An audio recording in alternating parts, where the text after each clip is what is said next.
BNP সরকারকে অচিরেই কঠিন পরিণতি ভোগ করতে হবে। জামাত জোট জরুরি আহ্বান জানাচ্ছে প্রস্তুতি নেওয়ার, এবং বিএনপি যে বিশ্বাস ভঙ্গ করেছে, প্রতারণা করেছে, বিশ্বাসঘাতকতা করেছে, এর ফল বিএনপিকে ভোগ করাতে হবে। রাজপথে আন্দোলনের মাধ্যমে বিএনপিকে কড়াই গন্ডায় এর ফল ভোগ করাবে, খাওয়াই দিবে, মজা বুঝিয়ে দিবে।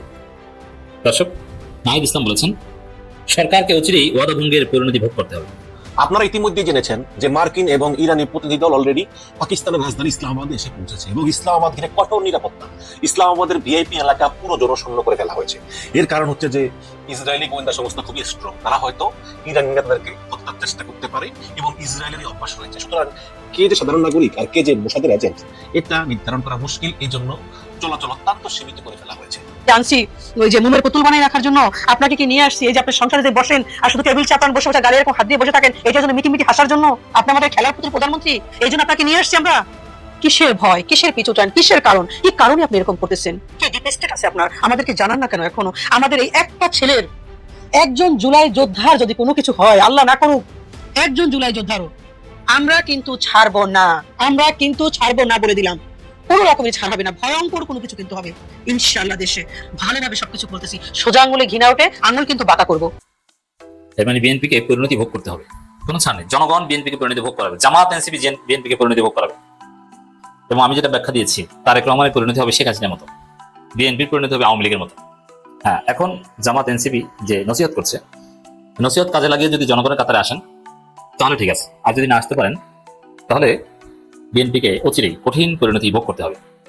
বিএনপি অনদলাই হবে, গণঅভ্যুত্থানের মুখে পড়বে, তারেক রহমানকে পাকিস্তান পালাতে হবে। আমি একটা আলোচনায় বিস্তারিত আলোচনা করে দেখিয়েছি যে তারেক রহমানের জন্য পালানোর একমাত্র রাস্তা ভারত, পাকিস্তান। চীনও না, চীন এইভাবে কাউকে আশ্রয় দেয় না। হঠাৎ করে আপনি হেলিকপ্টারে যে উড়ে পড়বেন, এটা ভারত পাকিস্তানে হয়। অতএব ভারত না, তারেক রহমান যাবেন পাকিস্তানে। তারপরে পাকিস্তান থেকে ইংল্যান্ড নিতে পারে তাকে, যেহেতু আগে ভাগে তার লাইন করা। শেখ হাসিনাকে নেয়নি, কারণ শেখ হাসিনা এটা কল্পনা করেন, আগে ভাগে লাইন করেন নাই। এ কারণে শেখ হাসিনা ইউরোপে যেতে পারছেন না। শেখ হাসিনা কাতার চাইলে যেতে পারে, কিন্তু তিনি যাবেন না। তিনি দিল্লিতেই আছেন, তিনি ভারতে মরবেন। সারা জীবন যে ভারতের স্ত্রী ছিলেন, সেই স্বামীর বাড়িতে মরবেন। এটা ভালো, এটা একটা কৃতজ্ঞতা। সরকারকে অচিরেই ওয়াদা ভঙ্গের পরিণতি ভোগ করতে হবে। রাস্তায় নামার প্রস্তুতি নেওয়ার আহ্বান জানিয়েছেন নাহিদ ইসলাম। যে কারা ভোগ করাবে? জামাত জোট, সাধারণ জনগণ বিএনপিকে পরিণতি ভোগ করাবে। আর প্রকৃতির প্রতিশোধ আসবে, ন্যাচারাল রিভেঞ্জ বিএনপির প্রতি আসবে। কারণ জন্মের সাথে যারা বেইমানি করে এবং একই ভুল যদি বারবার করে, তাহলে প্রকৃতি তাকে ক্ষমা করে না। বিএনপির জন্ম গণভোটের মাধ্যমে সে জন্মের সাথে বেইমানি করছে, অতএব বিএনপি ন্যাচারাল প্রতিশোধের মুখে পড়বে। এই যে আওয়ামী লীগের কথাটা দেখেন, আওয়ামী লীগ যে প্রতিশোধের মুখে পড়েছে, এটা তো অনেকটা ন্যাচারাল। বিএনপি জামাতের এত বড় প্রতিশোধ নেওয়ার কোনো সক্ষমতা থাকার কথা ছিল না, কিন্তু এমন এমন লোকের মার খেয়েছে। আওয়ামী লীগের কথা ছিল আওয়ামী লীগকে পিটাবে জামাত, জামাত পিটানো। কোথাকার কি ছাত্র যারা জীবনে জামাত করে নেই, করবে না, তারা এসে আওয়ামী লীগ পিটিয়েছে, আওয়ামী লীগকে নিশ্চিহ্ন করে দিয়েছে। এই যে আওয়ামী লীগের পতন হলো, এভাবে শেখ মুজিবের নাম গন্ধ মূর্তি কোথাও থাকবে না, এটা তো হওয়ার কথা ছিল না। কিন্তু সব নাই হয়ে গেছে। শেখ মুজিবের কোনো অস্তিত্ব বাংলাদেশে থাকছে না, রিয়ালিটি। বর্তমান সরকারকে অচিরেই ওয়াদা ভঙ্গের পরিণতি ভোগ করতে হবে বলে হুঁশিয়ারি উচ্চারণ করেছেন জাতীয় নাগরিক পার্টির আহ্বায়ক ও জনাব নাহিদ ইসলাম। আমরাও জামাত জোটের পক্ষ থেকে এই প্রস্তুতি নেওয়ার আহ্বান জনগণের কাছে পৌঁছে দিতে চাই। গেট রেডি, বিএনপিকে শিক্ষা দিতে হবে। গণঅভ্যুত্থানের মাধ্যমে বিএনপি পতন ঘটাতে হবে, হয়তো আমাদের কপালে সেটা আছে। আর গণঅভ্যুত্থান ঘটাতে হলে রক্ত ঝরানো লাগবে। আর এদেশের জেনজি রক্ত ঝরাতে মোটেও দ্বিধাবোধ করে না, তারা রক্ত দেওয়ার জন্য রেডি। জেনজির সাধারণত স্ত্রী থাকে না, সন্তান থাকে না, যার ফলে তারা খুব সহজেই জীবন বিলে দিতে পারে। আর বাংলাদেশের মানুষ জীবন দিতে জেনেছে, ঝুঁকি নিতে জেনেছে। অতএব কেউ এই জনতাকে আটকাতে পারবে না। বাংলাদেশের রাজনীতি যারা ওয়াদা ভঙ্গ করেছে, তাদের পরিণতি খুব ভালো হয় নাই। বর্তমান সরকারকে মনে রাখতে হবে, ছাত্র শ্রমিক জনতাকে ওয়াদা দিয়ে, তাদের রক্তের উপর দিয়ে যে সরকার গঠিত হয়েছে, সেই ওয়াদা ভঙ্গের পরিণতি তাদের অচিরেই ভোগ করতে হবে। কি ওয়াদা ভঙ্গ? বিএনপি বলেছে আমরা ক্ষমতা আসলে অক্ষরে অক্ষরে আমরা জুলাই সনদ বাস্তবায়ন করবো, আমরা আপনারা সবাই গণভোটে হা দিবেন, আমরা গণভোটের ফলাফল বাস্তবায়ন করবো, বিএনপি বলেছে। এখন বিএনপি প্রতারণা করছে, অতএব এই ধরনের প্রতারণার পরিণতি ভোগ করতেই হবে। আর সবচেয়ে বড় বিষয়, খালেদা জিয়ার মতো মজলুমের উপর জুলুম করছে বিএনপি। খালেদা জিয়ার নীতি আদর্শকে দর্শন করছে, জিয়াউর রহমানের মতো একজন মহান ব্যক্তিকে অপমান করছে, তাকে ছোট করছে, তার কার্যক্রমের অপব্যাখ্যা দিচ্ছে, তার আদর্শ থেকে বিএনপি বিচ্যুত হয়ে গেছে। এজন্য বিএনপিকে কঠিন ফল ভোগ করতে হবে। রাজধানীর সরোয়ার্দী উদ্যানে শ্রমিক কল্যাণ ফেডারেশন ত্রিবার্ষিক সম্মেলনে নাহিদ ইসলাম সব কথা বলেন। শ্রমিক কল্যাণ ফেডারেশন জামাত ইসলামীর শ্রমিক উইং। জামাত ইসলামের উচিত এই মুহূর্তে জরুরি শ্রমিক উইংকে আরো বেশি শক্তিশালী করা এবং প্রকৃত শ্রমিকদের নিয়ে এটা চালানো। আপনি কলেজের শিক্ষক, মাদ্রাসা শিক্ষক, আপনি শ্রমিক কল্যাণ ফেডারেশন, না এটা কোনো সিস্টেম না। শ্রমিকরা তাদের খুঁজে বের করে তাদেরকে নেতৃত্ব দেন, আর নেতৃত্বের মধ্যে নন শ্রমিক কিছু থাকতে পারেন, কিন্তু এখানে জনশক্তির শ্রমিক হতে হবে। নাম একটা দিলেন শ্রমিক কল্যাণ ফেডারেশন, শ্রমিকদের সাথে তেমন কোনো সম্পর্ক নেই, এটা তো হতে পারে না। আর এখানে নেতারা সব অ্যাডভোকেট, শ্রমিকগিরি করে করে বড় নেতা হয়েছে। এরা কোথায়? বিএনপিতে আছে না, আওয়ামী লীগে আছে, টেম্পু চালিয়ে এক পর্যায়ে বিরাট নেতা হয়েছে। জামাতে এটা থাকতে হবে এবং তাদের বিকাশের সুযোগ জামাতকে দিতে হবে।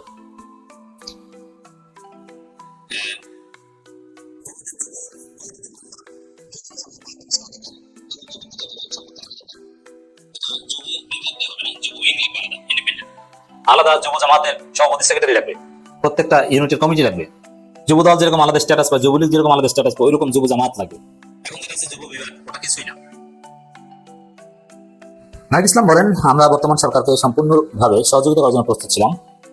আন্তর্জাতিকভাবে যুদ্ধ পরিস্থিতি চলছে, বর্তমানে জাতীয় ঐক্য অতি জরুরি ছিল, কিন্তু সেই জাতীয় সমঝোতা ভঙ্গ করেছে বর্তমান সরকার। এবং এই ধরনের এত বড় প্রতারণা করে, দেখেন আওয়ামী লীগ 15 বছর টিকে ছিল, তারা কিন্তু এত বড় পুকুর চুরি করেনি, জোট চুরি করেনি, যেটা বিএনপি করছে। বিএনপির প্রতারণা একদম সরল, চোখের সামনে একদম দিনই দুপুরে। তো এটা নিশ্চিত কোনো বিদেশি শক্তি এবং ডিজিএফআই পরামর্শে বিএনপি প্রতারণা করছে। অতএব প্রতারণার ফল পেতে হবে, এবং বিএনপি ভেবেছে যে তারা রক্ষা করবে। যে শক্তির কথায় বিএনপি প্রতারণা করছে, ওই শক্তি নাকি বিএনপি রক্ষা করবে। না, রক্ষা করতে পারবে না। বিএনপি ক্ষমতায় স্বাদ পেয়ে জনগণের কথা ভুলে গেছে। এবার নতুন যে সরকার গঠিত হয়েছে, তারা শ্রমিকদের রক্তের উপর ক্ষমতা এসেছিল। নাহিদ ইসলাম বলেন, ঐক্যবদ্ধ হন, আপনাদের সবাইকে ঐক্যবদ্ধ বাংলাদেশকে নেতৃত্ব দিতে হবে। নতুন বাংলাদেশের পথে গণঅভ্যুত্থানের বাংলাদেশ, জুলাইয়ের বাংলাদেশ সামনের দিকে এগিয়ে নিয়ে যেতে হবে। এর মানে এটা এট এনি কস্ট জুলাই সনদ বাস্তবায়ন করতে হবে। এই জন্য যা করা দরকার সেটা করা যাবে। তিনি বলেন, আমরা এক নতুন জাতীয় ঐক্যে আবির্ভূত হয়েছি, যেখানে জুলাই গণঅভ্যুত্থানে বাংলাদেশ শ্রমিকদের প্রতি আমাদের যে ওয়াদা ছিল, এটা বৈষম্যহীন বাংলাদেশ গড়ব, সে ওয়াদার কথা স্মরণ করি। যেখানে একটা বিষয় দিবালোচনা স্পষ্ট, দেখেন আবার পুরো জাতীয় ঐক্যবদ্ধ হবে, এবং এবার বিএনপির বিরুদ্ধে। মনে রাখবেন, সরকারি দলকে সাথে নিয়ে কোনো ঐক্য চলে না, আর সরকারি দল সঠিক লাইনে থাকলে বিরোধী দলের ঐক্যের আলাপ তোলাটাই লাগে না। অতএব বিএনপির বিরুদ্ধে এক মহা ঐক্য হবে খুব শীঘ্রই। আপনারা ইতিমধ্যে জেনেছেন যে মার্কিন এবং ইরানি প্রতিনিধি দল অলরেডি পাকিস্তানের রাজধানী ইসলামাবাদে এসে পৌঁছেছে এবং ইসলামাবাদ ঘিরে কঠোর নিরাপত্তা, ইসলামাবাদের ভিআইপি এলাকা পুরো জনশূন্য করে ফেলা হয়েছে। এর কারণ হচ্ছে যে ইসরায়েলি গোয়েন্দা সংস্থা খুবই স্ট্রং, তারা হয়তো ইরানি নেতাদেরকে হত্যার চেষ্টা করতে পারে এবং ইসরায়েলেরই অভ্যাস রয়েছে। সুতরাং কে যে সাধারণ নাগরিক আর কে যে মোসাদের এজেন্ট, এটা নির্ধারণ করা মুশকিল। এই জন্য চলাচল অত্যন্ত সীমিত করে ফেলা হয়েছে। আর ওদিকে একটা খবর হচ্ছে যে ইরান যখন ঘোষণা করলো যে হরমুজ প্রণালী ওপেন করে দিবে, তখনই আমাদের বাংলাদেশের জাহাজ বাংলা জয়যাত্রা নাকি যেন নাম, তারা রওনা করেছে যে তারা হরমুজ পার হবে। তখন ইরানি রিপাবলিকান গার্ড এই জাহাজকে আটকে দিয়েছে, বলেছে তোমরা আমেরিকার দোসর, তোমাদেরকে পার হতে দেব না। অথচ আমরা তো জানতাম যে ইরান বাংলাদেশ বন্ধু, এখন বাংলাদেশ হয়ে গেল আমেরিকার দোসর, এখন এই জাহাজকে আটকে দিয়েছে। অথচ পাকিস্তানি জাহাজ, চীনা জাহাজ, স্প্যানিশ জাহাজ, ফ্রান্সের জাহাজ, ওগুলো কিন্তু পার হয়ে যাচ্ছে। আচ্ছা, পাকিস্তানের চেয়ে বড় বন্ধুকে এই মধ্যে আমেরিকা কেউ আছে? তাই তো, পাকিস্তান আমেরিকা খুবই ঘনিষ্ঠ। সেই পাকিস্তানি জাহাজ কিন্তু হরমুজ পার হয়ে যাচ্ছে, আর বাংলাদেশি জাহাজ আটকে আছে। কেন আটকে আছে? আমাদের সেই বিখ্যাত ভাড়ায় চালিত পররাষ্ট্রমন্ত্রী, যিনি তার মুখটা বন্ধ রাখতে পারলেন না। প্রথম আমেরিকা হামলা চালিয়েছে ইরানে, তারপর ইরান পাল্টা হামলা চালাইছে আমেরিকাতে এবং মধ্যপ্রাচ্যে। এখন বাংলাদেশের প্রচুর লোক থাকে আমেরিকাতে, প্রচুর লোক থাকে মধ্যপ্রাচ্যে, যারা রেমিটেন্স পাঠায়। আই আন্ডারস্ট্যান্ড দ্যাট, কিন্তু হামলা তো চালিয়েছে আগে আমেরিকারে ভাই। কাজে এই পরিপ্রেক্ষিতে আপনি মুখটা বন্ধ রাখেন, তাই তো হয়ে গেল। সমাগত কথা বলতে হয় না। উনি উল্টা বিবৃতি দিলেন যে মধ্যপ্রাচ্যে ইরানের হামলায় আমরা তীব্র নিন্দা জানাই। হ্যাঁ, বাস হয়ে গেল কাজ। এই হচ্ছে গিয়ে পররাষ্ট্রমন্ত্রী। এখন আমাদের যা আটকে আছে হরমুজ প্রণালীতে, আমরা আমেরিকার দোসর।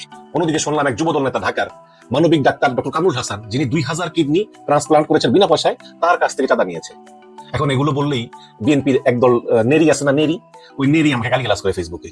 এরা আবার ওই টার্গেট করেছে এলাকার কাউন্সিলর হবে, মেম্বার হবে, চেয়ারম্যান হবে। তো আমারে গালি দিয়ে যদি তোমরা মেম্বার, চেয়ারম্যান, কাউন্সিলর হতে পারো, হও, সমস্যা তো নাই কোনো।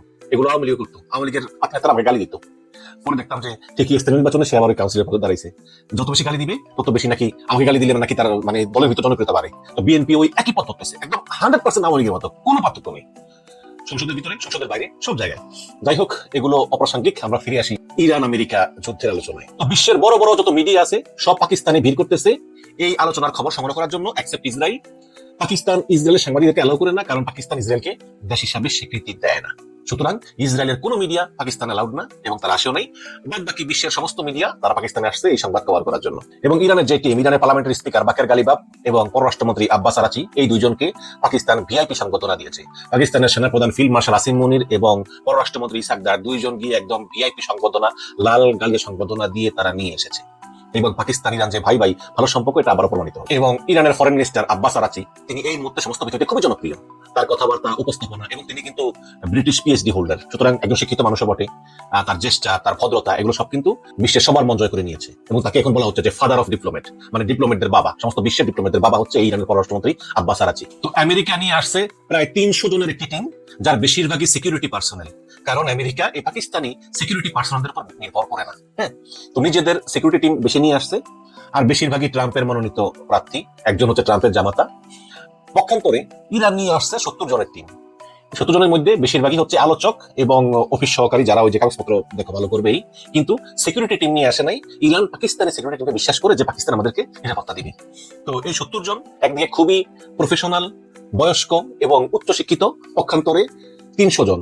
এর ভিতরে যারা যারা আলোচনা করবে তারা বেশিরভাগই হচ্ছে ব্যাচেলার ডিগ্রি, নন পিএইচডি, সাধারণ, মানে এরা আসলে ট্রাম্পের মনোনীত, কারণ তারা ওই ট্রাম্পের আদর্শে বিশ্বাস করে, এটা হচ্ছে ওদের যোগ্যতা। এখন আমেরিকা শক্তিশালী দেশ, কোনো সন্দেহ নাই, কিন্তু ইরানি আলোচকরা এই মার্কিন আলোচকদের চাইতে অনেক অভিজ্ঞ, এতে কোনো সন্দেহ নেই। এখন মজার ব্যাপার হচ্ছে যে আলোচনা মানেই আমরা বুঝি যে বড় টেবিল থাকবে, এক পক্ষ টেবিলের ওই পাশে বসবে, আরেক পক্ষ টেবিলের এই পাশে বসবে, আর টেবিলের একদম মাথায় পাকিস্তানের প্রধানমন্ত্রী আর পাকিস্তানের সেনাপ্রধান বসবে, তারপর দুই পক্ষ কথা বলবে। এখন আমরা শুনতেছি বিষয়টা তা না, এখন শুনতেছি দুই পক্ষ নাকি দুই রুমে বসবে। এক রুমে বসবে ইরানের আলোচনাকারীরা, আরেক রুমে বসবে আমেরিকার আলোচনাকারীরা। পাকিস্তানের প্রধানমন্ত্রী এবং সেনাপ্রধান এই দুই রুমের ভিতরে শুধু দোচ্চাপ করবেন, একজনের কথা আরেকজনকে নিয়ে দিবেন, তার কথা এখানে নিয়ে আসবেন। তো সেটা হলে আসলে মুখোমুখি বসা কি দরকার ছিল? সেটা হলে তো ওই টেলিফোনে কথা বলা যেত, তাই না? তাহলে বোঝা গেল যে এখনো কিন্তু সন্দেহ অবিশ্বাস দূর হয়নি, যে এত সন্দেহ বিশ্বাস যে মুখোমুখি বসতেও তারা আসলে স্বাচ্ছন্দ্য বোধ করতেছেন না, কিভাবে একজন আরেকজনের চোখ রেখে কথা বলবেন। বিষয়টা স্ট্রেজ না? এখন আমেরিকার 15 দফা বনাম ইরানের 10 দফা। ইরানের 10 দফা কিন্তু প্রাথমিকভাবে আমেরিকা এক প্রকার মেনে নিয়েছিল, কারণ আমেরিকা বলেছিল যে এই 10 দফার উপর আমরা কথা বলতে পারি, এটা আসলে আলোচনা করার মতো 10টা পয়েন্ট, এটা কিন্তু ট্রাম্প বলেছিল। এখন ট্রাম্প এটা আসলেই বলেছিল নাকি চাপে পড়ে বলেছিল? কারণ তিনি বলেছিলেন পুরো সভ্যতাকে ধ্বংস করবেন, মাত্র 1.5 ঘন্টা বাকি ছিল, তখন তিনি সভ্যতা ধ্বংস করতে পারেন না। এই কারণে তিনি পাকিস্তানকে ফোন করে বলেছেন, একটা প্রপোজাল পাঠাও, আমি অ্যাকসেপ্ট করি, তাইলে আর আমার এই সভ্যতা ধ্বংস করা লাগবে না, তাই না? তো তিনি বলেছেন যে এই 10 দফার উপর কথা চলতে পারে, এই হিসাবেই আর কি তারা এখন বসেছে। এখন এই 10 দফা আসলে কতটুকু মানবে, কি মানবে সেটা আমি জানি না, তবে যদি কোনো চুক্তি হয়ে যায় তাহলে এটা হবে পাকিস্তানের খুব একটা বড় সফলতা এবং বিশ্বের ইতিহাস পুরো পাল্টে যাবে। আগামী 100 বছরের যে ইতিহাস, সেটা নতুন ভাবে লেখা হবে এবং সেখানে মার্কিন আধিপত্যবাদ আর এই নতুন পৃথিবীতে থাকবে না। এবং ট্রাম্প যে খুবই মানে রেস্টলেস হয়ে গিয়েছে, অস্থির হয়ে গিয়েছে চুক্তি করার জন্য, তিনি আর পারতেছেন না যুদ্ধ করতে। যুদ্ধে মানে ঘরের ভিতরে, ঘরের বাইরে, সব জায়গায় সবাই তার বিরুদ্ধে। এটা তার ওই ট্রুথ সোশ্যালের পোস্ট দেখলেই বোঝা যায়। তিনি লিখেছেন যে ইরানিরা যেন বুঝতেই পারতেছে না যে আন্তর্জাতিক জলপথ ব্যবহার করে বিশ্বের কাছ থেকে স্বল্প মেয়াদী চাঁদাবাজি করা ছাড়া তাদের হাতে আর কোনো তাস নেই। আজ তারা বেঁচে আছে শুধু আলোচনার জন্যই, মানে তারা বেঁচে আছে শুধু আলোচনা করার জন্য আমেরিকার সঙ্গে, না হলে তারা মারা যেত। তার একটু তিনি লিখেছেন যে ইরানিরা যুদ্ধ করার চেয়ে ভুয়া সংবাদ মাধ্যম সামলানো এবং জনসংযোগ তৈরিতে বেশি পারদর্শী, মানে ইরান নাকি প্রোপাগান্ডা ছড়ায়, মিথ্যা কথা ছড়ায়। আবার লিখেছেন হরমুজ প্রণালী দিয়ে তেল যেতে দেওয়ার ক্ষেত্রে ইরান অত্যন্ত বাজে কাজ করছে, কেউ কেউ একে অসম্মানজনকও বলবেন, আমাদের মধ্যে এমন কোনো চুক্তি নেই। তার একটু লিখেছেন যে খবর পাওয়া যাচ্ছে ইরান হরমুজ প্রণালী দিয়ে যাতায়াতকারী ট্যাঙ্কারগুলোর কাছ থেকে মাসুল নিচ্ছে, তারা যেন এমনটা না করে, এবং যদি করেও থাকে তবে তা যেন এখনই বন্ধ করে, এটি প্রেসিডেন্ট ডোনাল্ড জে ট্রাম্প। কিন্তু যেই 10 দফা দিয়েছিল ইরান এবং আমেরিকা বলছিল আচ্ছা এটা প্রাথমিকভাবে আমরা এটা নিয়ে আলোচনা করব, সবগুলো প্রস্তাবই ভালো, সেখানে কিন্তু লেখা ছিল হরমুজ প্রণালী থেকে ইরান পড়ে নিবে। তখন মেনে নিলেন কেন? এখন আবার বলতেছেন যে যেন বন্ধ করে, আবার বলতেছেন যে এমন কোনো চুক্তি আমাদের সঙ্গে হয়নি হরমুজ প্রণালী নিয়ে। ট্রাম্প কিন্তু একই মুখে দুই কথা বলতেছে, যদিও এটা তার পুরানো অভ্যাস, এটা তো নতুন না। তো এস্তোনিয়া বিশ্ববিদ্যালয়ের অধ্যাপক আমিনুল ইসলাম ভাই, তিনি একটা পোস্ট করেছেন, আমি সবসময় তার পোস্ট করি, আজকে পড়তেছি। তিনি লিখেছেন যে ইরানের পার্লামেন্টারি স্পিকার ঘন্টা 2 আগে টুইট করে লিখেছেন যে লেবাননে যুদ্ধবিরতি না হলে এবং ইরানের জব্দকৃত সম্পদের ছাড় দেওয়া না হলে আমেরিকার সঙ্গে আলোচনা করা সম্ভব নয়। জব্দকৃত সম্পদ বলতে মূলত তিনি ক্যাশ টাকা বুঝিয়েছেন। ইরানের উপর যখন আমেরিকা নিষেধাজ্ঞা দিয়েছিল তখন ইরানের অনেক টাকা আমেরিকা এবং এর মিত্র দেশরা জব্দ করে রেখেছিল, কারণ ওই যে ডলারের আধিপত্য। আগামীকাল মূল আলোচনার আগে আজকে তিনি যখন এই টুইট করেছেন, এর কয়েক ঘন্টা আগে আমেরিকার ভাইস প্রেসিডেন্ট জেডি ভ্যান্স অবশ্য পাকিস্তানের উদ্দেশ্যে রওনা হয়ে গিয়েছেন। রওনা হওয়ার আগে তিনি বলেছেন যে ইরানিরা যদি সৎ উদ্দেশ্য নিয়ে আলোচনায় বসে, আমেরিকা হাত বাড়িয়ে দিতে প্রস্তুত। যেহেতু এর আগে দুইবার ইরানিরা আমেরিকার সাথে আলোচনা করেছিল এবং ওই দুইবারই আলোচনা মাঝপথে আমেরিকা ইরানে বোমা ফেলেছে এবং যুদ্ধ ঘোষণা করেছে, এবার মনে হচ্ছে ইরানিরা খুবই সতর্ক এবং এবারকার খেলাটা বোধ করি ইরানিরাই খেলতেছে। Al Jazeera reporter Ali Hashem কিছুক্ষণ আগে ইরান থেকে জানিয়েছে যে 3 ঘন্টা আগেও স্পিকার ইরানেই ছিল, মূল আলোচক দল ইরান ছেড়ে পাকিস্তানের উদ্দেশ্যে গিয়েছে বলে তখন পর্যন্ত কোনো খবর পাওয়া যায়নি, যদিও পরবর্তী জানা গেছে আসলে গিয়েছে।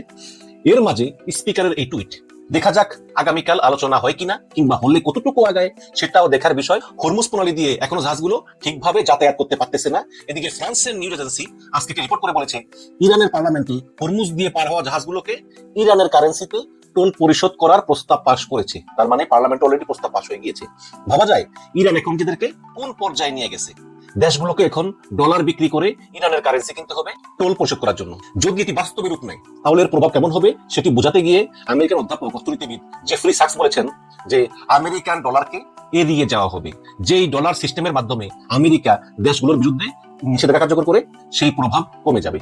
এরপর তিনি বলেছেন যে এতে ইরান শুধু এক্সট্রা ইনকামই করবে না, ইরানের কারেন্সি অনেক শক্তিশালী হয়ে যাবে, ডলারের প্রভাব কমে যাবে এবং যে কোনো ধরনের পশ্চিমা নিষেধাজ্ঞা ইরান খুব সহজেই এড়িয়ে চলতে পারবে এবং ভূরাজনৈতিকভাবে ইরান একটি শক্তিশালী দেশ হিসাবে আবির্ভূত হবে। অথচ চিন্তা করে দেখেন, 3 দিন আগে ট্রাম্প বলেছিল যে পুরো ইরানি সভ্যতাকে ধ্বংস করে দেওয়া হবে। এখন সেই ট্রাম্প নেতানিয়াহুকে অনুরোধ করতেছে ইসরায়েল যেন লেবাননে হামলা বন্ধ করে, যাতে ইরানের সাথে যুদ্ধবিরতিটা কার্যকর হয়। গত রাতে ট্রাম্প তার সামাজিক যোগাযোগ মাধ্যম ট্রুথ সোশ্যালে একটা বিশাল পোস্ট করেছে এবং যুদ্ধ শুরু হবার পর এত বড় পোস্ট সে আর করে নাই। এই পোস্টে সে তার দলের সমর্থক যারা তাকে এইবার ক্ষমতা আসতে সাহায্য করেছে তাদের সমালোচনা করেছেন। কেন করেছেন? কারণ তারা এই যুদ্ধে ট্রাম্পের বিরুদ্ধে দাঁড়িয়েছে। বিশাল পোস্টে তিনি অনেকের নাম ব্যবহার করেছেন। এর মাঝে ছিল টাকার কালসন এবং মার্জারি টেলর গ্রিন। সে বলেছে যে এদের কথার কেউ এখন আর মূল্য দেয় না, কেউ এদেরকে ডাকেও না, আমি ফোন করলেও ধরি না, ফিরতি ফোনও করি না, এরা এখন বাতিল খাতে। মানে ট্রাম্প বলতেছে নাকি যে আমি এদেরকে মূল্যায়ন করি না, এরা ফোন করলেও ধরি না, ফিরতি ফোনও করি না, এগুলো বাতিল করে দিছি। তার এই পোস্ট পরে আমি ভাবতেছিল যে পৃথিবীর সবচাইতে ক্ষমতাধর দেশের প্রেসিডেন্ট, যাদের নাম ধরে ধরে সোশ্যাল মিডিয়াতে বিশাল পোস্ট করে লিখে যে এদেরকে কেউ মূল্য দেয় না, তাদের কারো কি মূল্য দেওয়া দরকার আছে? নাই তো। খোদ ট্রাম্পই তো দিচ্ছে, ট্রাম্পই তো তাদের নাম লিখে লিখে বলতেছে যে ওদেরকে মূল্য দেয় না। এরপর দেখি সিএনএন মার্জারি টেলর গ্রিনের সাক্ষাৎকার নিয়েছে।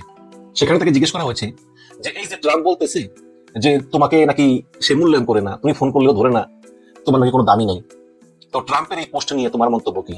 উত্তরে সে বলেছে যে আমি একসময় ট্রাম্পের সাপোর্টার ছিলাম, কিন্তু যে একটা আস্ত সভ্যতা ধ্বংস করে দেওয়ার কথা বলতে পারে, যে আমার নাম লেখার সময় গ্রিনের জায়গায় ব্রাউন লিখে ব্যঙ্গ করতে পারে, তার মতো সাম্প্রদায়িক মানুষ কি করে এখনো আমেরিকার প্রেসিডেন্ট পদে থাকে? কেন তাকে অপসারণ করা হচ্ছে না? অথচ এই গ্রিন কিন্তু ট্রাম্পের হয়ে নির্বাচনী প্রচারণা চালিয়েছিলেন। এদিকে মধ্যপ্রাচ্য সফরের শেষ দিনে আজ কাতারের রাজধানী দোহাতে বিবিসিকে দেওয়া সাক্ষাৎকারে ব্রিটিশ প্রধানমন্ত্রী স্যার কিয়ার স্টারমার বলেছেন যে I am fed up with the fact that families across the country see their bills go up and down because of the action of Trump. সোজা কথা হচ্ছে যে ট্রাম্পের জন্য এই পৃথিবীতে বসবাস করা পরিবারগুলোকে বাড়তি বিদ্যুৎ বিল, গ্যাস বিল দিতে হচ্ছে। এতে এই পরিবারগুলো বিরক্ত। বোঝাই যাচ্ছে ইংল্যান্ড আর আমেরিকার সঙ্গে নাই। এদিকে লেবাননের সঙ্গে ইসরায়েলের আলোচনা শুরু হওয়ার কথা, সেখানে ফ্রান্সেরও থাকার কথা ছিল, কিন্তু নেতানিয়াহু বলতেছে যে ফ্রান্স এই আলোচনা থাকতে পারবে না। এরপর সে ইসরায়েলে থাকা স্পেনের এক কূটনীতিকের উপরও বিরক্ত হয়ে তাকে ইসরায়েল ছাড়তে বলেছে। দেখে শুনে মনে হচ্ছে যে ইউরোপের সবচাইতে ক্ষমতাধর দেশগুলো এখন আর ট্রাম্প এবং নেতানিয়াহু এই দুইজনকে পাত্তা দিচ্ছে না। দেখেন আপনি, সমস্ত ইউরোপ যারা খ্রিস্টান দেশ তারাও কিন্তু এই ট্রাম্প এবং ইসরায়েলের উপর থেকে মুখ ফিরিয়ে নিয়েছে।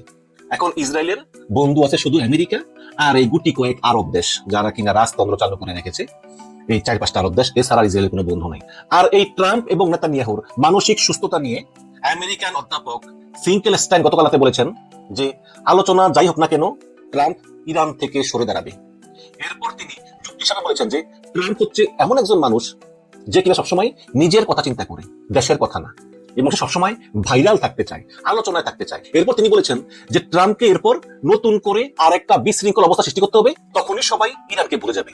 যেমন ট্রাম্প হঠাৎ করে কিউবা আক্রমণ করলো, বা কলম্বিয়া আক্রমণ করলো, বা গ্রিনল্যান্ড দখল করে নিল, তখন সবাই আবার ইরানকে ভুলে যাবে। এভাবেই ট্রাম্প যাতে মানুষ ইরানের কথা ভুলে যায়, এজন্য নতুন একটা যুদ্ধ করে পুরানটাকে তিনি ভুলে দিতে পারেন, কারণ তার আলোচনায় থাকতেই হবে। ট্রাম্প এভাবেই সবসময় আলোচনায় থাকতে চায়। যেই রাতে ট্রাম্প ইরানের সভ্যতা ধ্বংস করে দেওয়ার কথা বলেছিল, হাজারো বছরের পুরানো সভ্যতা, সেই রাতে ইরানের নারী, পুরুষ, শিশুবৃদ্ধ সবাই ওদের সভ্যতার প্রতীক বিদ্যুৎ কেন্দ্র, ব্রিজ সহ সকল গুরুত্বপূর্ণ স্থাপনায় নিজ দেশের পতাকা হাতে দাঁড়িয়েছিল। এই দৃশ্য দেখে শুধু ট্রাম্প না, পুরো বিশ্বের মানুষ বুঝে গিয়েছে ইরানিদের যাই হোক হারানো সম্ভব না। আল জাজিরার বিখ্যাত লেখক রামি কৌরি আজ তার এক কলামে লিখেছেন যে আমেরিকার জন্য এটা শুধু সরে যাওয়ার মতো সাধারণ পথই নয়, বরং জীবন বাঁচানোর জন্য একটা ইজেকশন সিট। আমেরিকার জন্য কিন্তু ইরানের সঙ্গে এই যুদ্ধবিরতি চুক্তিটা কিন্তু একটা ইজেকশন সিট। আমেরিকার এছাড়া আর কোনো উপায় নাই। হ্যাঁ, ঠিকই পড়েছেন। এই যুদ্ধবিরতি এবং আলোচনাটা সাম্রাজ্যবাদী আমেরিকার জন্য এখন শুধু সরে যাওয়াই নয়, একটা বিমান বিধ্বস্ত হলে পাইলট যেমন ইজেকশন সিটে পুশ করে প্যারাসুট দিয়ে জীবন বাঁচাতে নিচে নেমে আসে, ঠিক সেই অবস্থায় আছে ট্রাম্প এবং আমেরিকা। আমেরিকান সাম্রাজ্য এখন প্যারাসুট দিয়ে জীবন বাঁচাতে নিচে নামতে থাকা ওই পাইলটের মতোই জীবন মৃত্যুর সন্ধিক্ষণে আছে, মাঝামাঝি আছে। দর্শক, আমরাও দেখি কি আলোচনা হয়। সবাই তো এলো, এসে তারা রেস্ট নিচ্ছে, একটু পরে আলোচনা শুরু হওয়ার কথা। তো দেখা যাক আলোচনা কি হয়। তবে আমি না কেমন যেন আশাবাদী না, কারণ আমেরিকা ইসরায়েল তো আসলে এক কথার মানুষ না। এরা বারে বারে আলোচনা করেছে, বারে ভঙ্গ করেছে। বাট আমরা দেখি আসলে ট্রাম্পের মতো লোক, আসলে ট্রাম্পকে নিয়ে কোনো ভবিষ্যৎবাণী করা যায় না। ট্রাম্প হচ্ছে কমপ্লিটলি আনপ্রেডিক্টেবল। সুতরাং আমরাও দেখি আসলে আলোচনা কোন দিকে গড়ায়। ওদিকে ইরানকে দেখে মনে হচ্ছে যে ইরান কোনো ছাড় দিতে রাজি না। সুতরাং দেখা যাক কি হয়। ভালো থাকবেন, আল্লাহ হাফেজ।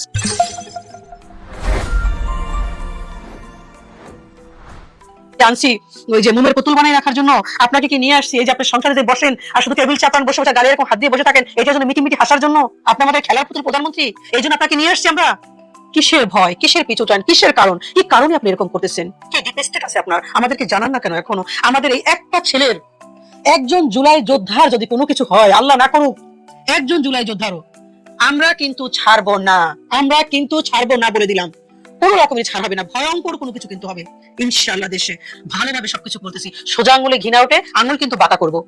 একজন প্রবাসী হিসেবে একজন প্রবাসীরা যে কি করতে পারে এটা ভালো করে কিন্তু জানেন। আঙুল কিন্তু বাঁকা করে ফেলবো, আঙুল বাঁকা করার পথে নিয়েন না, ভালোভাবে দেশটা চালান। এই কান্না আর সহ্য করতে পারি না এখন। কতদিন মূল্য ঝুলাই দেবে? সবকিছু তো বাতিল করে দিচ্ছে, সবকিছু অবৈধ হয়ে যাচ্ছে এখন। আপনারা কি এগুলো শুনতেছেন না যে আপনারা দেশে আছেন? এটা করে করে কি হয়েছে? এটা করে করে কিন্তু দেখেন আজকে আমাদের যে কাঁঠাল রানী এখন কোথায় আছে? ভারতে আছে। ওবায়দুল কাদের, যে কাদের বলতেন, সে এখন কোথায় আছে? ভারতের আইসিইউতে আছে। এই পর্যায়ে আমরা কখনোই চাই না আপনাদেরকে নিতে, কখনোই চাই না। সবকিছু ভালোই ভালো করে ফেলেন, ভালোই ভালো সবকিছু করে ফেলেন, দেশটাকে ভালোভাবে চালান। এখন আর এগুলো নিয়ে এত কথা বলতেও পারি না, এখন হয়ে গেছি। এখন মনে চাই শুধু প্রতিশোধ। এখন নর্মাল ভাবে আর কথা বলতে ইচ্ছে করতেছে না, কত বলবো। আচ্ছা, এখন দেখেন দেশের এত কিছু হইতেছে, এত কিছুর ভিতরে দেখেন কিভাবে আছে। আপনারা তো শুনছেন এখানে যে এই যে হলো শেরপুরে, যে দেখেন যে ভোট হলো, আপনারা তো শুনছেন সেই ভোট। এই ভোটে যে কে কি পাইছেন বলেন? মাঝখান থেকে জামাত ইসলামের একজন নেতা চলে গেল, উনি মিথ্যা। এই কিভাবে এই সরকারের অধীনে কিভাবে ভোট আপনারা আশা করতে পারেন? কিসের নিরপেক্ষতা, কিসের কি? সামনে যে নির্বাচনগুলো আসতেছে, উপনির্বাচনগুলো, একটাও কি হবে সুষ্ঠুভাবে? কিচ্ছু হবে না, এটা মনে রাখে। এটা আমি মনে করি কি আওয়ামী লীগের কি ছিল, তার চেয়েও মনে করেন ভয়ঙ্কর হবে, তার চেয়েও ভয়ঙ্কর। কিন্তু এটা কিন্তু টিকতে পারবে না। আমার দুঃখ লাগে শুধু ওই জায়গাটা, যে এটা কিন্তু টিকতে পারবে না। এটা চাই না, আমরা তো চাই যেন টিকে থাকুক, সুন্দরভাবে দেশটা চালাক। বিএনপি সরকারের বিরুদ্ধে হঠাৎ করে বিরাট বিরাট শক্তি মাঠে নেমে গেছে। কিছুদিন পর বিএনপি কুল কিনারা পাবে না, বিএনপি জয় বাংলা হয়ে যাবে। বিএনপি কঠিন বেকায়দা করেছে। আমাদের যারা কমেন্টে এসে গালাগালি করেন বিএনপির ব্যাটসম্যান বা বিএনপির অশিক্ষিত সমর্থক, আপনারা জানেনই না যে বিএনপি কোন বেকায়দা করেছে। আরে যে যারা বিএনপিকে ক্ষমতায় এনেছে জামাতের হাত থেকে দেশকে বাঁচাতে, তারা এখন বিএনপির বিরুদ্ধে নামছে এবং জামাতের কাছে আসছে। এবং মার্কিন যুক্তরাষ্ট্র বিএনপিকে ক্ষমতা এনেছে, এটা এস্টাবলিশ হয়ে গেছে। বিশেষ করে খলিল রহমানকে পররাষ্ট্রমন্ত্রী বানানোর মাধ্যমে এটা দিবালোকে স্পষ্ট। আমেরিকার মদতপুষ্টরাও বিএনপির বিরুদ্ধে মাঠে নেমে গেছে। ভারত, এই ভারতের মাধ্যমে বিএনপির পতন হবে। কিভাবে? ভারতের প্ল্যানই এটা, যে বিএনপিকে ক্ষমতা এনে দিয়েছি, এখন মাঝপথে নিয়ে হাত ছেড়ে দিব, নৌকা ডুবিয়ে দিব, বিএনপির নৌকা ধান সহ ডুবে যাবে। প্রথম আলো ডেইলি স্টারের আচরণ স্পষ্ট হয়ে যাচ্ছে। প্রথম আলো ডেইলি স্টার এরা বিএনপির পক্ষে নোংরা প্রচারণা চালিয়েছিল বিএনপি ক্ষমতা আনতে, জামাত থেকে দেশকে বাঁচাতে। এখন প্রথম আলো ডেইলি স্টার বিএনপির হাত ছেড়ে দেওয়ার উপক্রম হয়েছে, তারা এখন বিএনপির বিরুদ্ধে লেগেছে। অতএব বিএনপি কিছুদিন পর চোখে কানে দেখবে না, কুল কিনারা খুঁজে পাবে না। বিএনপির ভাগ্য ভালো, কিন্তু সেটা কাজে লাগাতে পারলো না। এই জামাতের মতো একটা বিরোধী দল পাওয়া, যে যারা কোঅপারেট করতে চায়, যারা বিরোধিতা করতে চায় না, বরং তাদের কর্মীরা গালাগালি করে যে বিরোধিতা করেন না কেন। এখন দেখা গেছে জামাতকে রাজপথে নামিয়ে দিয়েছে বিএনপি, রাজপথে নামতে ব্যর্থ হয়েছে। কোন শক্তি মাঠে নেমেছে দেখেন। এটা সরকার ক্ষমতা আসা 1.5 মাসের মধ্যে হওয়ার কথাই না। এটা 3 বছর 2.5 বছর পর যদি হতো। আওয়ামী লীগের প্রথম দিকে এটা কখনো করেনি। এই যে টিআইবি সুজন, এরা কিন্তু মার্কিন যুক্তরাষ্ট্রের মদতপুষ্ট, যাই বলেন না কেন। এই টিআইবি সুজন এরা কিন্তু বিএনপির বিরুদ্ধে নেমে গেছে। টিআইবি সুজনের কার্যক্রমের মুখে টিকে থাকার কোনো সক্ষমতা বিএনপি নাই। টিআইবি সুজন বিএনপিকে দুর্নীতিতে বিশ্ব চ্যাম্পিয়ন হিসেবে আখ্যা দিয়ে 2008 সালের নির্বাচনে বিএনপির ভাড়াডুবির ব্যবস্থা করেছে। যদিও 2008 সালের নির্বাচনে ইলেকশন ইঞ্জিনিয়ারিং হয়েছে, কিন্তু ইলেকশন ইঞ্জিনিয়ারিং না হলেও বিএনপি জামাতের ভাড়াডুবি হতো। তারপরে ইলেকশন ইঞ্জিনিয়ারিং হয়েছে, হয়তোবা বিএনপি আরো 5-10টা সিট বেশি পেত, that's it. But election engineering হয়েছে এবং বিএনপি ভরাডুবি হয়েছে। তো বিএনপির জান্নাতে গেলেও বিএনপিকে খোটা খেতে হবে যে তোমরা তো দুর্নীতিতে বিশ্ব চ্যাম্পিয়ন ছিলা। এটা কিন্তু টিভির কারণে। আর টিভির কাজ এটা, আওয়ামী লীগের দুর্নীতি নিয়ে কথা বলেছে। এটা যে টিভির ভুল বা ষড়যন্ত্র তা না, তবে আওয়ামী লীগ এইসব টিভি মেবি সবার ত্রুটি চেপে ধরে ফেসিবাদ চালিয়ে যেতে পেরেছিল, কিন্তু বিএনপির বিরুদ্ধে টিআইবি সুজনের মতো বড় বড় শক্তি সোচ্চার হচ্ছে, যেটা ওভারকাম করে ফেসিস্ট হয়ে ওঠার কোনো সক্ষমতা বিএনপির নাই এবং বিএনপি সেটা পারবে না। তো দর্শক দেখেন, টিআইবি নিয়মিত কথা বলছে, সংবাদ সম্মেলন করছে এবং বিএনপি যে প্রতারণা এটা জাতিকে বুঝিয়ে দিচ্ছে যে বিএনপি একটা প্রতারক দল। তাদের থেকে সাবধান থাকতে হবে। গুরুত্বপূর্ণ অধ্যাদেশগুলো পাস না করার সিদ্ধান্তে সরকারের পিছনে হাঁটার ইঙ্গিত। তার মানে বিএনপি যেটা বলছে যে না আমরা অধ্যাদেশ পাস করছি না মানে এর চাইতে ভালো কিছু করবো, পাস করছি না মানে এখনই করছি না তা না, আমরা ত্রুটি বিচ্যুতি দূর করে আরো ভালো কিছু করবো। কিন্তু বাস্তবে হচ্ছে যে বিএনপি সংস্কারই করবে না, বিএনপি সরকার পিছনে হাঁটছে, টিআইবি এটা দেখিয়ে দিচ্ছে। তো দর্শক, আরো বিভিন্ন সিভিল সোসাইটি যারা আছে, জামাতের বা বিরোধী দলের ঘাটতি ছিল যে তাদের পক্ষে সিভিল সোসাইটি নাই, এটা মারাত্মক ঘাটতি। সিভিল সোসাইটি গড়ে তুলতে পারেনি জামাত, মিডিয়া নেই, কিন্তু না এই ঘাটতি অবিশ্বাস্যভাবে পূরণ হয়ে যাচ্ছে এবং যাবে। এই টিআইবি সুজন এদের চাইতে বড় সিভিল সোসাইটি তো বাংলাদেশে নাই। আসিফ নজরুল, সিআর আবরার এদের চাইতে বড় সিভিল সোসাইটি বাংলাদেশে নাই। এরা সবাই বিএনপি সরকারের বিরুদ্ধে বলতে বাধ্য হবে। এমনকি অন্তর্বর্তী সরকারের অনেক উপদেষ্টা জামাতের সাথে রাজপথে নামতে পারে। আসিফ নজরুল অলরেডি মুখ খুলেছে বিএনপি সরকারের বিরুদ্ধে, বিএনপির প্রতারণার বিরুদ্ধে। টিআইবি মুখ খুলছে, সুজন বলা শুরু করেছে। এই যে টিআইবি, সুজন, জামাত, শিবির, আসিফ নজরুল, প্রথম আলো, ডেইলি স্টার, এরপরে শহীদুল আলম, একটিভি শহীদুল আলম কিন্তু নেমে গেছে। প্রতিনিয়ত বিএনপির প্রতারণার বিরুদ্ধে জনমত তৈরি করছেন এবং বক্তব্য দিচ্ছেন। এতে এগুলো ডিল করা, ট্যাকেল দেওয়ার মতো শক্তি বিএনপির নাই এবং বিএনপি পারবে না। বিএনপি ধরা খাবে মারাত্মক ভাবে। 8 তারিখে সেটা হলো মোহাম্মদপুরে সিটি নামে একটা বড় আপনার কিডনি হসপিটাল আছে, একজন প্রাইভেট ডক্টর কামরুল হাসান নামে একজন ডাক্তার চালায়। উনি কারোর কাছ থেকে পয়সা নেয় না ভাই। আমি ওনার সান্নিধ্য পাইছিলাম আজ থেকে প্রায় 7-8 বছর আগে। আমার একটু কিডনিতে প্রবলেম হয়েছিল, আমি কলকাতার ডাক্তারকে দেখানোর পরে উনি আমাকে রেফারেন্স দিয়ে বলছিল যে আপনার যদি কোনো অসুবিধা হয় ওনাকে দেখাবেন। উনি এত বড় ডাক্তার এবং ওনাকে আমি যতক্ষণ গেছি, যতক্ষণ ছিলাম, আই লাইক হিম। তার কথাবার্তা খুব ভালো, সে আমাকে অনেকগুলো অ্যাডভাইস দিছে। ওইখানে আরো বেশ কয়েকবার আমি গেছি, ওইখান থেকে কিন্তু ওনার হাইট সম্পর্কে আমি জানতে পারছি। ওনার হাইট এত বড় যে আপনারা শুনলে আশ্চর্য হয়ে যাবেন যে ভুটানের রাজার ছেলের কিডনি প্রবলেম আছে, তার ট্রিটমেন্ট করছে কামরুল হাসান সাহেব। আমি দায়িত্ব নিয়ে বলছি, এই ভদ্রলোক মানুষের জন্য করে যাচ্ছে। তার কাছে যে মাইনুদ্দিন নামে যুবদলের পরিচয় দিয়া একজন যুবদলের কর্মী চাঁদা চাচ্ছে, এটা নিয়ে ভাইরাল হয়ে গেছে। এখন বিএনপি থেকে টনক হয়ে গেছে। অনেকেই এরকম ছবি আপনার সোশ্যাল মিডিয়াতে ছাড়ছে যে এই ভদ্রলোক মাইনুদ্দিন সাহেব যিনি চাঁদাবাজি করতে গিয়েছিলেন, ওনাকে এখনো ধরা হয়নি। উনি নাকি আমাদের যে ক্রীড়া প্রতিমন্ত্রী আছে উনি আমিনুল হকের সাথে লোক, উনার প্রশ্রয় উনি এগুলো করেন। বিভিন্ন ছবি সোশ্যাল মার্কেটে আপনি ছাড়া হয়েছে। সবচেয়ে ইন্টারেস্টিং হলো যখন এই খবরটা ভাইরাল হয়ে গেছে, এই ডক্টর কামরুল হাসান এখানে চাঁদাবাজির এখানে মানে উনি তো অনেক আক্ষেপ করে অনেকগুলো কথা বলছেন। এই যে চাঁদাবাজিটা বিএনপি এখনো বন্ধ করতে পারলো না। মানুষ বলছিল যে একটা মানে সরকার যদি আসে, গণতান্ত্রিক সরকার যদি আসে তাহলে চাঁদাবাজিটা অন্তত বন্ধ হবে। এখন এই চাঁদাবাজ সম্পর্কে বিএনপি কোনো দায়িত্ব নিচ্ছে না। তারা বলছে না এই লোক আমাদেরকেও না। এটা নর্মালি যেটা হয়, যখন কেউ ধরা পড়ে তখন বলে আপনাকেও দায়িত্ব নিচ্ছি না, নিশ্চয়ই আমিনুল হক সাহেবও দায়িত্ব নেবেন না, ক্রীড়ামন্ত্রী মহোদয়। কিন্তু প্রশ্ন হচ্ছে ওনাকে খোঁজা হচ্ছে, 8 ঘন্টা 10 ঘন্টা পার হয়ে গেছে, এখন পর্যন্ত ওনাকে অ্যারেস্ট করা হয় নাই। এবং আমি মনে করি অ্যারেস্ট করলে কি হবে, অ্যারেস্ট করলে যেটা হবে সেটা আমরা একদম দিব্য দৃষ্টিতে দেখতে পারি। আর ওনাকে কেন অ্যারেস্ট করা হচ্ছে না, এটার পিছনে ডাল দিয়ে কুছ কালা হয়। এখন আমি যেটা ভাবছি, কারণ হাসান সাহেব এখানে মানুষের সেবা করছেন, মানুষের সেবা করার জন্য বসে আছেন। কত মানুষ যে ওনার কাছ থেকে উপকৃত হয়েছেন ভাই। কোথায় আছে 2000 না 2500 মানে আপনি কিডনি ট্রান্সপ্লান্টেশন করছেন উনি, যেটা একটা কিডনি ট্রান্সপ্লান্টেশন করতে প্রায় 20-25 লক্ষ টাকা খরচ হয় আজকালকার দিনে, সেখানে উনি 2 লক্ষ 2.5 লক্ষ টাকার মধ্যে করেন। এমন একটা মানুষের কাছে যখন চাঁদাবাজি করা হয়, চাঁদা চাওয়া হয়, তখন সমাজের আমরা কোন জায়গায় আছি এটা ভাববার বিষয়। এখন অনেকেই বলতেছেন যে ভাই এখন তো এটা ভাইরাল হয়েছে, হয়তো এই মাইনুদ্দিন ধরাও পড়বে, তারপরে এক সময় বেরিয়ে আসবে, তারপর কি হবে? তারপর তো এই মাইনুদ্দিন আবার এই কামরুল হাসানের হসপিটালে অ্যাটাক করবে, তখন কামরুল হাসান সাহেব বলবেন ভিক্ষা চাইলে কুত্তা খেদাও। এই হলো আমাদের দেশের অবস্থা। তবে এই নিউজটার জন্য আমি কালের কণ্ঠকে ধন্যবাদ জানাই, কারণ একমাত্র কালের কণ্ঠ এই নিউজটা করছে, আগেও কিন্তু এভাবে করেনি। কারণ আপনারা দেখতেছি তো ভাই, বাংলাদেশের মিডিয়া এখন কোন পর্যায়ে চলে গেছে, সে হাসিনার পর্যায়ে চলে গেছে যে সরকারের বিরুদ্ধে বা সরকারি দলীয় কোনো কর্মকাণ্ডের বিরুদ্ধে কেউ নিউজ করতে চায় না। কালের কণ্ঠ সাহস করে এই নিউজটা করার জন্য কালের কণ্ঠকে আমার অন্তঃস্থল থেকে ধন্যবাদ। এবং আমি পাশাপাশি দেখেন, আমরা যদি পাশের দেশে নেপালের দিকে তাকাই, সেম একটা রিভলিউশন বা বিপ্লব নেপালে হয়েছে। সেখানে ইয়াং ছেলেরা রিভলিউশন করে বিগত সরকারকে সরাইছে, ওলি শাহকে তারা ক্ষমতা আসবার পর অ্যারেস্ট করছে এবং উনি একটা